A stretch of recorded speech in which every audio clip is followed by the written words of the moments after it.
శ్రీశ్రీ గారి కవిత్వం ఉంటుంది. కొంతమంది కుర్రవాళ్ళు పుట్టుకతో వృద్ధులు, పేర్లకి పకీర్లకి పుకార్లకి నిబద్ధులు అని. నడిమి తరగతికి చెందిన అవగుణాల కుప్పలు, ఒత్త ముద్దు రాతి చిప్పలు, రాచిప్పలు, నూతిలోని కప్పలు, తాతగారి నాన్నగారి భావాలకు దాసులు, నేటి నిజం చూడలేని కీటక సన్యాసులు, నిన్నటి లీడరు ధోరణి నేడు చూడజాలరు, కన్నులున్న జాత్యాంధులు కాకినైన పోలరు, వీళ్ళకి కళలన్నా రసమన్నా చుక్కెదురు, గోల చేసి అరవడం ఒకటే వాళ్ళు ఎరుగుదురు. కానీ కొంతమంది యువకులు రాబోవు యుగం దూతలు, పావన నవజీవన బృందావన నిర్మాతలు, బానిస పందాలను తల వంచి అలా అనుకరించరు, పోనీ అని అన్యాయపు పోకడలు సహించరు, గతకాలపు మితవాదపు గారడీలు నమ్మరు, స్వార్థానికి లొంగిపోయి ఆశయాలు అమ్మరు, తమ లక్ష్యం మరువరు. ఇది రెండు రకాల యువత యొక్క ధోరణుల్ని శ్రీశ్రీ గారు చెప్పినటువంటి విధానం కవిత్వంలో. ఇలాగా తెలంగాణ యువత ఒక రకంగాను, ఆంధ్ర యువత ఒక రకంగాను ఉంటుందని మనం పోల్చుకోవచ్చు ఈ కవిత్వం ద్వారా. నిన్నటి దాకా ఒకే రాష్ట్రం ఆంధ్రప్రదేశ్ తెలంగాణ కలిసి ఉండేవి. కానీ ప్రాంతాల్లో ఇప్పుడు విడిపోయినా కూడా అప్పట్లో కూడా ప్రాంతాల వారీగా చూస్తే సామాజిక సమస్యల మీద స్పందించే తీరు చాలా భిన్నంగా ఉండేది. సామాజిక చైతన్యంలో వైరుధ్యం రెండు ప్రాంతాల మధ్య. ముఖ్యంగా ఆంధ్రాలో తీసుకుంటే అంటే సమస్యల మీద తీవ్రంగా స్పందించే గుణం ఆంధ్రాలో శ్రీకాకుళం, విజయనగరం ఆ ప్రాంతాలకే పరిమితమై ఉంటుంది. మిగతా అంతా కూడా వాళ్ళ పనులు చేసుకుంటూ వెళ్ళిపోతారు. సమస్యల మీద పెద్దగా స్పందించే గుణం ఉండదు వాళ్ళకి. అన్నీ ఏవో రాజకీయ నాయకులు చూసుకుంటారు, మనకు సంబంధం లేదన్నట్టుగా ఉంటారు.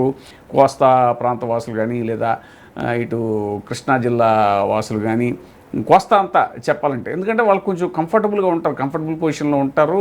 వాళ్ళు బిజినెస్లు, వ్యాపారాలు, చిన్న స్థాయిలో కూడా ఎంతో కొంత సంపాదించుకునే రైతులు, అది ఉద్యోగాలు.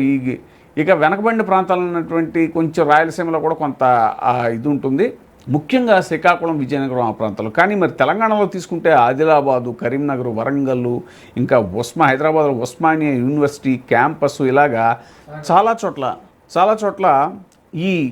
ఏ చిన్న సమస్య వచ్చినా కూడా జనం పోరాడతారు, వాళ్ళకి అనుకున్నది సాధించుకుంటారు. దానికి ఉదాహరణ చెప్పుకోవాలంటే కేంద్ర హోంశాఖ సహాయ మంత్రి అంటే ఎంత పెద్ద పదవి అది. అంత బలమైన పదవిలో ఉన్నటువంటి వ్యక్తి కొడుకు తప్పు చేస్తే కూడా అతని మీద ఆరోపణ వస్తే జనం అతన్ని అరెస్ట్ చేసేదాకా పోరాడారు, తిరగబడ్డారు. అరెస్ట్ చేసేదాకా ఊరుకోలేదు. ఒక సాధారణ, కానీ ఆంధ్రాలో పరిస్థితి చూస్తే ఒక సాధారణ ఎమ్మెల్యే అతని చేతిలో మోసపోయినటువంటి ఒక బాధితురాలు పదే బయటకు వచ్చి నన్ను ఇతను మోసం చేశాడు అని చెప్పేసి, అతను ఏ రకంగా మోసం చేశాడు, అతని ఆడియో వీడియోలు అన్నీ బయట పెడుతూ ఇలా చేస్తున్నా కూడా అతని మీద సీరియస్గా యాక్షన్ తీసుకున్నటువంటి పరిస్థితులు ఆంధ్రాలో ఉండవు. తెలంగాణలో కూడా అప్పట్లో ఏపీపీఎస్సీ మీద ఒక పెద్ద ఇది వచ్చింది, వివాదం వచ్చింది.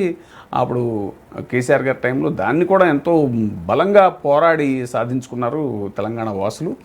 మరి ఇలాంటివి సమస్యలు ఆంధ్రాలో వస్తే మాత్రం వాళ్ళు ఏంటో, అది వైసీపీ సమస్యను, లేకపోతే ఏ జగన్మోహన్ రెడ్డి సమస్య, సిపిఐ రామకృష్ణ సమస్య, ఇలా రాజకీయ నాయకులు వాళ్ళు చూసుకుంటారులే, ప్రతిపక్షాలు వాళ్ళు ఉన్నారు కదా వాళ్ళు పోరాడతారులే అనే ధోరణిలో ఉంటారు తప్ప, జనం రోడ్డు మీదకి వచ్చి పోరాడి దాన్ని సాధించుకోవాలి, ఆ సమస్యకు పరిష్కారం కోసం ఒత్తిడి తీసుకురావాలి ప్రభుత్వాల మీద అనేటువంటి ఆ స్పిరిట్తో ఉండరు. ఎందుకు అనేటువంటిది మనకి తెలుస్తూ ఉంటుంది. ఇక సినిమా వాళ్ళకి ఏదైనా సమస్యలు వస్తే మాత్రం సినిమా క్రేజ్ ఎక్కువ ఆంధ్రాలో. ముఖ్యంగా సినిమా వాళ్ళ సమస్యలను చాలా పెద్ద సమస్యల కింద ఫీల్ అవుతారు. వాటికి ఇది ప్రభుత్వాలు కూడా వాళ్ళకి టికెట్లు రేట్లు పెంచుకోవడానికి ఏదో పెద్ద ప్రహసనం లాగా.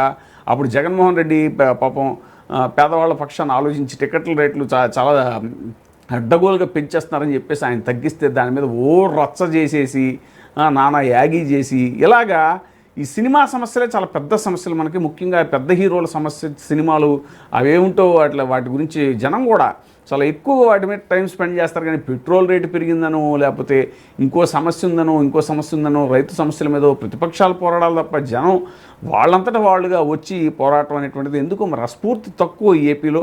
ఇప్పుడు మెగా డిఎస్సి అనేటువంటిది చాలా పెద్ద సమస్య. ఇప్పుడు మెగా సినిమాలు ఏవైతే ఉన్నాయో అవి రిలీజ్కి రెడీగా ఉన్నటువంటి మెగా సినిమాల విషయంలో చాలా యువత ఆసక్తి చూపిస్తున్నారు. కానీ మెగా డిఎస్సి అనేటువంటిది ఎంత పెద్ద సమస్య, జగన్మోహన్ రెడ్డి గారు చెప్పేదాకా కూడా అదొక సమస్య కింద తీసుకునేటువంటి పరిస్థితి లేదు ఏపీలో. డార్క్ ఆపరేషన్ ఇది విద్యాశాఖ మంత్రి ఇప్పుడు ఆయన నారా లోకేష్ గారి ఆయన హయాంలో లీకులతో సాగినటువంటి డార్క్ ఆపరేషన్ ఎందుకు దాచిపెడుతున్నారు అంటే నిలదీయటం కానీ జగన్మోహన్ రెడ్డి గారు విద్యార్థులను మోసం చేయటం ఏంటి అని చెప్పేసి మా హయాంలో ఇచ్చిన నోటిఫికేషన్ రద్దు చేసి ఉద్దేశపూర్వకంగానే ఆలస్యంగా కొత్త నోటిఫికేషన్తో పబ్లిసిటీ స్టంట్ చేస్తున్నారు ఏంటి అని చివరికి స్కాములతో ముగించారు. ఇదంతా మీ నిర్వాహకం కాదా అని కూడా ఆయన ప్రశ్నించారు. మొదటి ర్యాంక్ వచ్చిన అభ్యర్థి వివరాలు డేటాబేస్ నుంచి ఎందుకు డిలీట్ చేశారు, సెలెక్టివ్గా కొందరికి మాత్రమే మెసేజ్లు ఎందుకు పంపారు, ఎంపికైన వారి జాబితా ఎందుకు ప్రదర్శించలేదు, స్పోర్ట్స్ కోటా ఉద్యోగాలకు 15 లక్షలతో బేరాల మీ పార్టీ నేతలైతే ఈ డీల్ చేయడం వాస్తవం కాదా, ఫేక్ సర్టిఫికేట్తో ఉద్యోగాలు ఇవ్వడం నిజం కాదా, ఇది రిక్రూట్మెంటా వేలంపాట అనే స్థాయిలో ఆయన ప్రశ్నించడం జరిగింది. మెగా డిఎస్సి స్కామ్పై సిబిఐ దర్యాప్తుకి ఆదేశించాలి, లోకేష్ మంత్రి పదవి నుంచి తప్పుకోవాలి అని కూడా డిమాండ్ చేశారు జగన్మోహన్ రెడ్డి గారు. మరి ఇదంతా ప్రతిపక్షాల పాత్ర అన్నట్టుగా మరి యువత బయటకు వచ్చి పెట్రోల్ రేటు దాదాపు ఈ 10 రోజుల్లో 10 రూపాయలు దగ్గరగా పెరిగిపోయింది. మరి దాని మీద కూడా అసలు ఏమీ ఆంధ్ర యువత ఏమాత్రం స్పందించినటువంటి దాఖలాలు లేవు. ఇక పేపర్ లీకులు, డేటా డిలీట్లు, మెరిట్ లిస్టుల మాయం ఇలాంటి సంఘటనలన్నింటి మీద కూడా ప్రభుత్వం సమాధానం చెప్పాలని డిమాండ్ చేశారు. తన హయాంలో వచ్చినటువంటి డిఎస్సిని రద్దు చేసి ఉద్దేశపూర్వకంగా ఆలస్యం చేసి కొత్త నోటిఫికేషన్ ప్రచారానికి వాడుకున్నారు అని విమర్శించారు. నారా లోకేష్ మంత్రి పదవి నుంచి తప్పించి మెగా డిఎస్సి స్కామ్పై సిబిఐ దర్యాప్తు కావాలి అని కోరారు. ఈ మేరకు ఎక్స్లో ఆయన ఒక ట్వీట్ చేయడం కూడా జరిగింది. మీరు నిర్వహించింది మెగా డిఎస్సినా లేకపోతే ఉద్యోగార్థులను మోసం చేసే దగా డిఎస్సినా, పారదర్శకత ఎక్కడుంది, paper leak, data delete, merit list మాయం, వీటి మీద మీ సమాధానం ఏంటని చాలా గట్టిగా నిలదీశారు ప్రభుత్వాన్ని. ఇక 15 లక్షలకు స్పోర్ట్స్ కోటా పోస్టులు బేరాలని స్పోర్ట్స్ కోటా పోస్టుల గురించి బేరాలు ఆడారు. మీ పార్టీకి చెందినటువంటి నాయకుడే ఈ డీల్స్ కుదిర్చిన మాట వాస్తవం కాదా అని చెప్పేసి కూడా అన్నారు. టెట్ కన్వీనర్గా ఉన్న అధికారి డిఎస్సి పరీక్షకు కూడా కన్వీనర్ అయినప్పటికీ ఉన్నపళంగా టెట్ కన్వీనర్ను తొలగించి విద్యాశాఖలోని జాయింట్ డైరెక్టర్ను డిఎస్సి కన్వీనర్గా ఎందుకు పెట్టారు, దీని వెనక మతలబు ఏంటి అనేటువంటిది కూడా ఆయన ప్రశ్నించడం జరిగింది. డిఎస్సిలో 16,347 పోస్టులకు 15,941 పోస్టులు భర్తీ చేశారు. సీఎం తొలి సంతకం చేసిన నోటిఫికేషన్ కావడంతో గత ఏడాది సెప్టెంబర్ 25న అమరావతిలో నియామక పత్రాల పంపిణీ వేడుక నిర్వహించారు. ఇందుకోసం పోస్టులకు ఎంపికైన అభ్యర్థులతో భారీ స్థాయిలో సభ నిర్వహించారు. తొలుత సెప్టెంబర్ 19 వేడుకలు నిర్వహిస్తున్నామని, ఈ వేడుకలు ఒకరోజు ముందే రావాలని అభ్యర్థులకు జిల్లా విద్యాశాఖ కార్యాలయ అధికారులు ప్రత్యేకంగా ఫోన్ చేసి ఆహ్వానించారు. అయితే వాతావరణం బాగోలేదని చెప్పి వేడుకలు సెప్టెంబర్ 25కి వాయిదా వేశారు. 6 రోజుల వ్యవధిలో ఆహ్వానం అందుకున్న పలువురు అభ్యర్థులు తిరిగి వాళ్ళకి ఫోన్ చేసి మీరు పోస్టుకి ఎంపిక కాలేదు, వేడుకలకు రావద్దని సమాచారం ఇచ్చారు. దీంతో పలువురు అభ్యర్థులు తమకు అన్యాయం జరిగిందని కోర్టును ఆశ్రయించారు. ఇలాంటి వారు రాష్ట్ర వ్యాప్తంగా 100 మందికి పైగా ఉన్నట్టుగా అంచనా. ఇంకోవైపు కొత్త టీచర్లకు అక్టోబర్ 3వ తేదీ నుంచి 10 రోజుల పాటు జిల్లాల్లో శిక్షణ కార్యక్రమం నిర్వహించారు.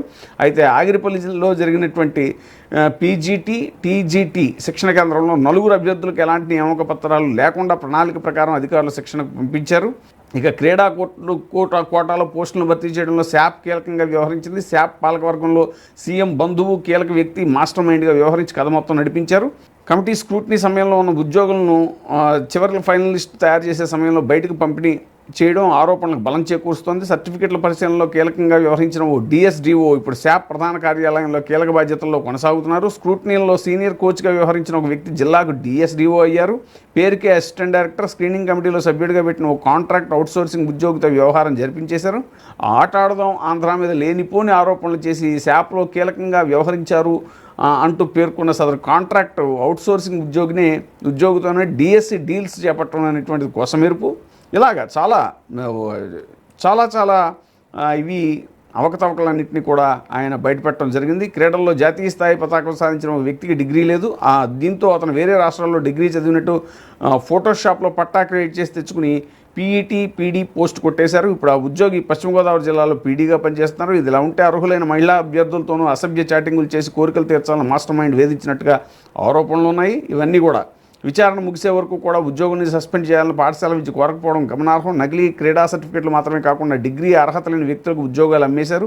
ప్రతిభ గల క్రీడాకారుడికి డిగ్రీ ఉండి మెరిట్ స్పోర్ట్స్ సర్టిఫికెట్ ఉంటే వారికి ముందుగా పీడీ పోస్ట్ ఇచ్చి పోస్ట్ పొందిన 5 ఏళ్లలోపు బీపీఈడి కోర్సు పూర్తి చేయాలని నిబంధన పెట్టింది. దీన్ని తమకు అనుకూలంగా మార్చుకున్న మాస్టర్ మైండ్ డిగ్రీ లేని వ్యక్తులకు ఫేక్ సర్టిఫికెట్లు సృష్టింపజేసి ఉద్యోగాలు అమ్మేశారు. ఇలా ఎన్నో అవకతవకలు ఈ డిఎస్సిలో అనేటువంటిది జగన్మోహన్ రెడ్డి గారు బయటపెట్టేదాకా పాపం ఏపీ యువత అయితే మాత్రం ఏమాత్రం నిమ్మకు నీరెత్తినట్టున్నారు.